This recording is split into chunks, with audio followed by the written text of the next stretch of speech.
Hello friends, வணக்கங்க. நான் ரதியா சமையலேருந்து சாந்தி பேசுகிறேன். எப்படி இருக்கீங்க? நல்லா இருக்கீங்களா? இன்றைக்கி நான் பால்வாடியில் கொடுக்குற இந்த சத்து மாவு வச்சு நான் கேக் செய்யலான் இருக்கேன். நான் எப்படி செய்கிறேன்னு உங்களுக்கு செஞ்சு காமிக்கிறேன். ஃபஸ்ட் டைம் வீடியோ பார்க்குறவங்களா இருந்தால் சப்ஸ்கிரைப் பண்ணிக்கங்க. பக்கத்தில் இருக்கிற பெல் பட்டனை கிளிக் பண்ணிங்கன்னா நான் போடுற வீடியோவில் உங்களுக்கு உடனுக்குடன் சேரும். வாங்க வீடியோக்குள்ளே போகலாம். இந்த மாவு ரொம்ப சத்தானதுங்க. கர்ப்பிணி பெண்கள் அப்புறம் குழந்தைங்களுக்குலாம் இதை மாவை அதாவது கொஞ்சம் சுடுதண்ணி ஊற்றி, இதுலேயே சர்க்கரை இருக்குது, நான் வெல்லம் போட்டிருக்காங்க. அதனால் கொஞ்சம் சுடு தண்ணி ஊற்றி அப்படியே பிசைஞ்சு உருண்டையாக பிடிச்சி சாப்பிட்லாம். இல்லைன்னா பால் கூட சூடு பண்ணி அதில் ஊற்றி உருண்டையாக பிடிச்சி சாப்பிட்லாம்.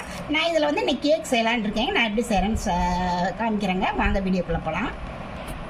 இது வெளியிலலாம் கிடைக்காதுங்க, பால்வாடியில் தான் கிடைக்கும். நமக்கு எது தேவைப்பட்டால் வேணால் போய் ஒன்று வாங்கிக்கிறோம்னா வாங்கிக்கலாம். ஒரு பாத்திரத்தில் 2 முட்டை உடைச்சி ஊற்றிக்கலாங்க.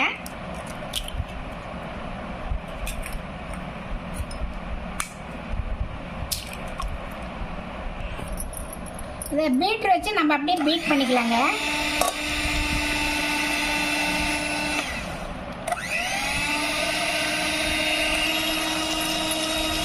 இந்த மாதிரி நல்லா பஃபியாக வர வரைக்கும் பீட் பண்ணிக்கலாங்க.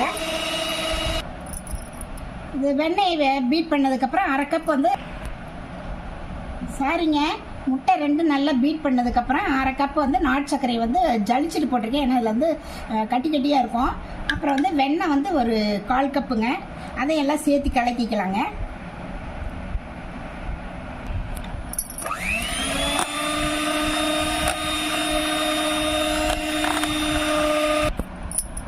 வெண்ணெய் மெல்ட் ஆகிற வரைக்கும் பீட் பண்ணுங்க.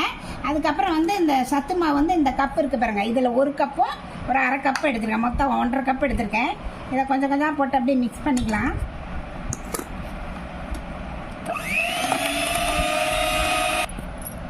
இது கெட்டியாக இருக்குதுங்க. கொஞ்சம் கொஞ்சமாக பால் ஊற்றிக்கலாங்க.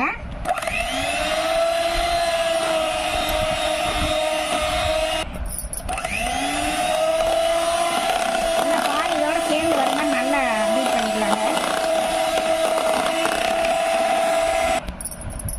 Baking powder 1 டீஸ்பூனுங்க. பேக்கிங் சோடா ஒரு 1/4 டீஸ்பூனு.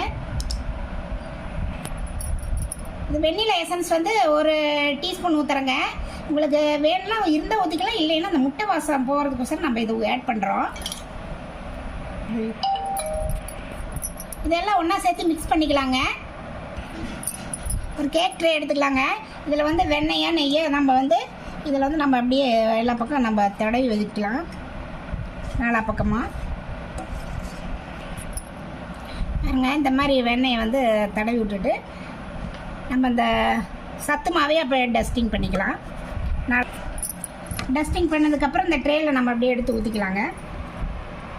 இந்த இட்லி மாவு பார்த்து இப்படி வரணுங்க ஊற்றுனா. இந்த ட்ரேயில் ஊற்றினதுக்கப்புறம் இந்த மாதிரி நம்ம தட்டி விடலாங்க. அப்போ தான் ஈவனாக நல்லா ஸ்ப்ரெட் ஆகும். இட்லி பானையில் தண்ணி ஊற்றி வச்சுருக்குங்க. நல்லா தண்ணி கொதிச்சதுக்கப்புறம் நம்ம இந்த இட்லி தட்டை இருக்குது பாருங்கள், அதை இந்த மாதிரி நம்ம குப்பரை கமுத்தி வச்சுக்கலாம். கமுத்தி வச்சுட்டு இதை இது மேலே வச்சுக்கலாங்க. இது 20 நிமிஷம் வேக வைக்கணுங்க. நம்ம ஒரு 10 நிமிஷம் இடையில திறந்து பார்த்துட்டு இந்த நட்ஸ் எல்லாம் பாதாம் முந்திரிலாம் இருந்ததுன்னா அதை மேலே இதில் தூவி விட்டுக்கலாம்.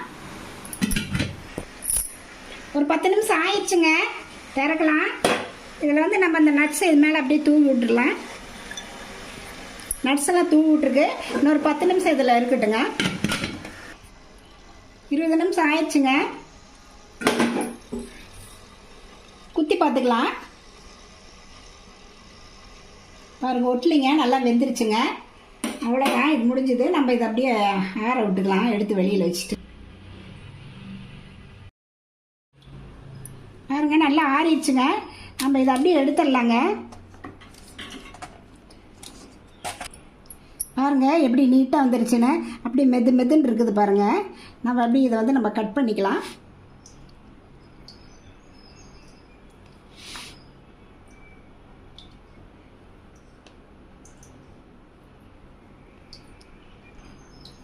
பாருங்க எப்படி மெதுன்னு இருக்குது பாருங்க. அப்படியே சூப்பராக வந்துருக்குதுங்க. வெறும் சத்து மாவுலேயே இந்த மாதிரி கேக்கு நம்ம செய்யலாம். குழந்தைங்களுக்கு இது மாதிரி நல்லா செஞ்சு கொடுங்க. நல்லா ஆரோக்கியமான ஒரு உணவு. நீங்களும் அந்த மாதிரி ட்ரை பண்ணி பார்த்துட்டு எப்படி இருக்குன்னு ரதியா சமையலுக்கு சப்ஸ்கிரைப் பண்ணுங்கள், லைக் பண்ணுங்கள், ஷேர் பண்ணுங்கள். அடுத்த வீடியோவில் வேறு ரெசிபியோடு சந்திக்கிறேன். வணக்கம்.